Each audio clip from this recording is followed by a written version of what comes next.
நிறைய பேர் கேள்விகள் கேட்குறாங்க. என்ன கேள்வின்னா, அது என்ன பௌர்ணமி ஒரு நாள் தான் வைக்கிறீங்க அப்படின்னு.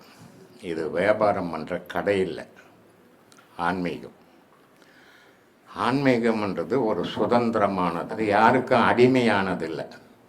உலக வாழ்க்கையில் பிள்ளைக்கு தாய் அடிமை, தாய்க்கு பிள்ளை அடிமை, முதலாளிக்கு தொழிலாளி அடிமை, தொழிலாளிக்கு முதலாளி அடிமை, கணவனுக்கு மனைவி அடிமை, மனைவிக்கு கணவன் அடிமை.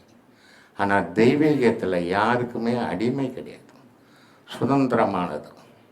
அந்த சுதந்திரமான வழியை ஒரு நாள் உட்கார வச்சு நம்ம சொல்லி கொடுத்தோம்னா அதை அவன் வீட்டிலையே போய் செய்யணும். அதுதான் சுதந்திரம்.